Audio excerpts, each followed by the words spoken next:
ഇന്ന് ഉച്ചയാകുമ്പോഴേ നന്നായിട്ട് കാറ്റും മഴയുണ്ടായി. അപ്പോൾ അതിൻ്റെ ഫലമാണ് ഇപ്പോൾ ഈ കാണുന്നത് കേട്ടോ. നമ്മൾ തെച്ചിക്കൊമ്പ് ഉണ്ടോ റോഡിലേക്ക് ഇങ്ങോട്ട് ഒലഞ്ഞു വന്നിട്ടുണ്ട് കേട്ടോ. അപ്പോൾ ഞാൻ ഏട്ടനെ വിളിച്ച് വന്നതാണ്, ഇതൊന്ന് കെട്ടിത്തരിയെന്ന് പറഞ്ഞിട്ട്.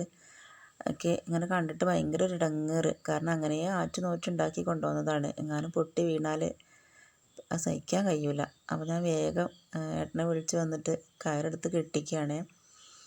നമ്മൾ നിറയെ ഇങ്ങനെ നിൽക്കുന്നത് കണ്ടപ്പോൾ നമ്മൾ അമ്പലത്തിലേക്ക് വിളിച്ചിരുന്നു കേട്ടോ. നമ്മളെ വീടിൻ്റെ തൊട്ടടുത്തുള്ള അമ്പലത്തിലേക്ക് വിളിച്ചിട്ടുണ്ടായിരുന്നു. അപ്പോൾ അവിടുന്ന് ആൾ വൈകുന്നേരം വരാമെന്ന് പറഞ്ഞിട്ടുണ്ട് കേട്ടോ കൊണ്ടുപോകാനായിട്ട്. അപ്പോൾ അതൊക്കെ കഴിഞ്ഞ് വന്നിട്ട് ഇതാ ഒരു ചക്ക കിട്ടിയിട്ടുണ്ടായിരുന്നു കേട്ടോ. ഒന്ന് ചെറിയച്ഛൻ്റെ മോള് വീട്ടിലേക്ക് വന്നപ്പോൾ കൊണ്ടുവന്നതാണ് കേട്ടോ. അവളെ കല്യാണം കഴിച്ച വീട്ടിൽ നിന്ന് കൊണ്ടുവന്നതാണ് കേട്ടോ ഈ ചക്ക. നമ്മളെ വീട്ടിൽ ചക്ക ഉള്ളതൊക്കെ തീർന്നു കേട്ടോ. ആകെ ഒരു പ്ലാവേ ഉള്ളൂ. അതിലാകെ കിട്ടുന്ന ഭാഗത്തായിട്ട് കുറച്ച് ഒരു 5-6 ചക്ക ഉണ്ടായിരുന്നുള്ളൂ. അതൊക്കെ തീർന്നു. അപ്പോൾ അത് കിട്ടിയപ്പോൾ ഭയങ്കര ഒരു സന്തോഷം. അപ്പോൾ നമ്മൾ വേഗം ഉണ്ടാക്കുകയാണ് കേട്ടോ. ഈ വക പരിപാടികളൊന്നും എനിക്ക് അങ്ങനെ ചെയ്യാൻ അറിയില്ല കേട്ടോ. പിന്നെ അങ്ങനെ അങ്ങോട്ട് ചെയ്ത് നോക്കുകയാണ്. എന്നും ഇപ്പോൾ അറിയില്ല എന്ന് പറഞ്ഞിരുന്നാൽ കാര്യമില്ലല്ലോ. നമ്മൾ ചെയ്ത് നോക്കിയാലല്ലേ നമുക്ക് ചെയ്യാൻ കഴിയുമെന്ന് അറിയുള്ളൂ.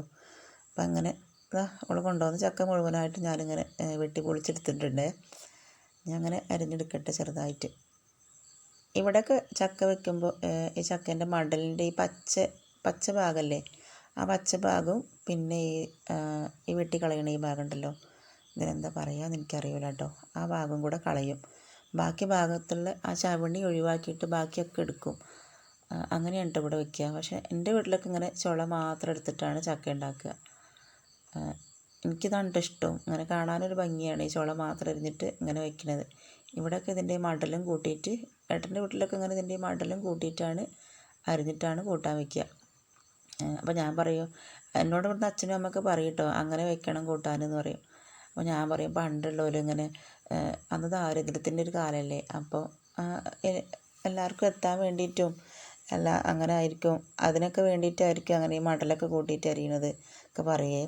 അപ്പോൾ അച്ഛൻ പറയും അതാണ് ടേസ്റ്റ് എന്ന് പറയും. പിന്നെ ഞാനും തന്നെ ഓരോ ഇഷ്ടം പോലെ തന്നെ അങ്ങനെ അരിയിട്ടോ. ഇതിപ്പോൾ വലിയ ചുള ആയതുകൊണ്ട് പിന്നെ മടലിൻ്റെ ഒന്നും ആവശ്യമില്ലല്ലോ. അപ്പം അങ്ങനെ ഞാൻ ചുള മാത്രം എടുത്തിട്ട് അരിഞ്ഞ് വെക്കുകയാണ് കേട്ടോ. ചക്ക ഉണ്ടാക്കുമ്പോൾ എപ്പോഴും എൻ്റെ അമ്മ പറയും ചക്കക്കുരുവിനും കൂടി ഇടണം എന്ന് പറയും കേട്ടോ. എന്താണെന്ന് വെച്ചാൽ ചക്കക്ക് ഭയങ്കര സങ്കടമാകുമ്പോലോ, എത്രയും കുട്ടികൾ എനിക്കുണ്ടായിട്ട് എൻ്റെ ഒരു കുട്ടി പോലും എൻ്റെ കൂടെ വന്നില്ലാലോ അങ്ങനെ പറയും കേട്ടോ. ഓരോ അന്ധവിശ്വാസങ്ങളാണ്. എന്നാലും ചക്ക ഉണ്ടാക്കുമ്പോൾ ചക്കക്കുരും കൂടി ഉണ്ടായാലും ഒരു ടേസ്റ്റുമാണ് കേട്ടോ. അപ്പോൾ ഞാൻ എപ്പോഴായാലും ആദ്യം തന്നെ ചക്ക എരിഞ്ഞ സമയത്ത് തന്നെ വേഗം ചക്കക്കുരു കൂടി ഇട്ട് കൊടുക്കുക, ഇനി മറന്നു പോകണ്ടെന്ന് എഴുതിയിട്ട്. അങ്ങനെ നമ്മളെ ചക്കയൊക്കെ വൃത്തിയാക്കി എടുത്തിട്ടുണ്ട്. അരിഞ്ഞ് വൃത്തിയാക്കി പിന്നെ കുക്കറിലിട്ടിട്ടാണ് കേട്ടോ വേവിക്കുന്നത്. ഇവിടെയൊക്കെ ഇങ്ങനെ ചക്കേൻ്റെ കൂടെ തന്നെ അരപ്പ് വെച്ചിട്ട് വേവിക്കൂല കേട്ടോ. എൻ്റെ വീട്ടിലൊക്കെ ചക്കേൻ്റെ കൂടെ തന്നെ തേങ്ങ അരപ്പും കൂടി വെച്ചിട്ട് അങ്ങനെയാണ് വേവിക്കുക. ഇവിടെ പിന്നെ ഇങ്ങനെ മഞ്ഞളും ഉപ്പും കുരുമുളക് പൊടിയും ഒക്കെ ഇട്ടിട്ട് ആദ്യം വേവിച്ചെടുത്തിട്ട് പിന്നെയാണ് കേട്ടോ തേങ്ങയരപ്പ് ഒഴിച്ചു കൊടുക്കുക. അപ്പോൾ പിന്നെ ഓരോ നാട്ടിലും ഓരോരോ കോലത്തിലല്ലേ. അപ്പം അങ്ങനെ ഇവിടുത്തെ ഒരു ഇഷ്ടത്തിനനുസരിച്ച് ഞാനും അങ്ങനെ ഉണ്ടാക്കി നോക്കുകയാണ് കേട്ടോ. അങ്ങനെ മഞ്ഞളും ഉപ്പൊക്കെ ഇട്ട് കുരുമുളകൊക്കെ ഇട്ട് കൊടുക്കുകയാണ്. അതുപോലെ തന്നെ എൻ്റെ നാട്ടിലേക്കൊക്കെ എൻ്റെ സ്വന്തം വീട്ടിലേക്ക് അങ്ങോട്ടൊക്കെ പെരുംജീരകം അരക്കൂല കേട്ടോ, ചെറിയ ജീരകമാണ് അരയ്ക്കുക.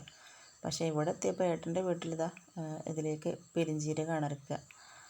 അപ്പോൾ അവിടെ എത്തിയതിന് ശേഷം എനിക്ക് എല്ലാ ഭക്ഷണങ്ങൾക്കും ഇവിടെ മാറ്റമുണ്ട് കേട്ടോ. അപ്പോൾ എല്ലാ സ്ഥലത്തും അങ്ങനെ തന്നെയല്ലേ. ഇപ്പോൾ ഓരോ വീട്ടിലായാലും ഓരോരുത്തരും ഓരോ ഇഷ്ടത്തിനനുസരിച്ചല്ലേ നമ്മൾ ഭക്ഷണം ഉണ്ടാക്കുക. ഇവിടുത്തെ ഇഷ്ടങ്ങൾ ഇങ്ങനെയൊക്കെയാണ് കേട്ടോ.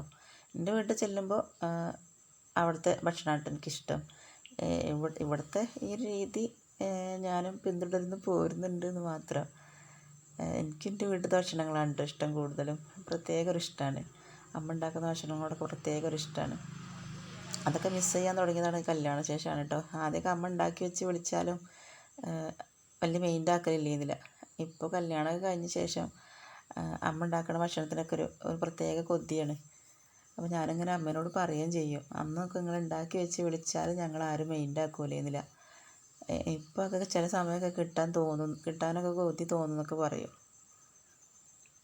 അങ്ങനെ നമ്മൾ തേങ്ങരപ്പൊക്കെ അരച്ച് കൊണ്ടുവന്നിട്ടുണ്ട്. കറിവേപ്പിലയും ചെറിയ ഉള്ളിയും വെളുത്തുള്ളിയും പച്ചമുളകും കൂടി ഇട്ടിട്ട് തേങ്ങയും കൂടി ഇട്ടിട്ടാണ് കേട്ടോ അരച്ചത്. ഇത്തിരി ചെറിയ ജീരകം കൂടി ഇട്ടിട്ടുണ്ട് ഞാൻ. ഇവിടെ പെരുംജീരകമാണ് ഇഷ്ടം. പക്ഷെ എന്നാലും ഞാൻ വെക്കുന്ന കൂട്ടാൻ എൻ്റെ ഇഷ്ടം പോലെ ആവട്ടെ എന്ന് എഴുതിയിട്ട് ഞാൻ പെരുംജീരകം ഇടാതെ ചെറിയ ജീരകം ഇട്ടാണ്. അപ്പോൾ കുഴപ്പമൊന്നുമില്ല, ടേസ്റ്റ് ഉണ്ടൊക്കെ പറഞ്ഞിട്ടതാ ഏട്ടൻ കഴിക്കുന്നുണ്ട്. കടുകിട്ടൊന്നും വറവിട്ടിട്ടില്ല കേട്ടോ. തേങ്ങ അരച്ചാൽ പിന്നെ അങ്ങനെ വറവിടണ്ടെന്നാണ് പറയുക പൊതുവേ. അപ്പോൾ ഞാൻ ഇത്തിരി പച്ച വെളിച്ചെണ്ണ ഒഴിച്ചു കൊടുത്തിട്ടുണ്ടായിരുന്നു. അങ്ങനെ ഞാനും അമ്മൂസൂട്ടിയും കൂടിയതാ ചക്ക കഴിക്കുകയാണ് കേട്ടോ. ഞാൻ എന്ത് കഴിക്കുകയാണെങ്കിലും അമ്മൂസൂട്ടിക്കും കൊടുക്കലുണ്ട്. അപ്പോൾ പിന്നെ അമ്മൂസൂട്ടിക്ക് ഇഷ്ടമാണ് അങ്ങനെ കഴിക്കാനായിട്ട്. ഇങ്ങനത്തെ മായമില്ലാത്ത വിഭവങ്ങളൊക്കെ കഴിക്കണത് നല്ലതല്ലേ എന്ന് കരുതിയിട്ട് ഞാൻ ഉണ്ടാക്കുന്നത് ഭക്ഷണമായാലും അമ്മൂസിനും കൊടുക്കും കേട്ടോ. അപ്പോൾ അതാ ആൾ കുറേശ്ശെ എടുത്ത് ഇങ്ങനെ കഴിക്കുന്നുണ്ട്. ഇന്നത്തെ വിശേഷങ്ങൾ ഇത്രയൊക്കെ തന്നെ ഉള്ളൂ. നമ്മളെ വീഡിയോ ഇഷ്ടമായാൽ ലൈക്ക് ചെയ്യുക, ഷെയർ ചെയ്യുക, കമൻറ്റ് ചെയ്യുക. Thank you.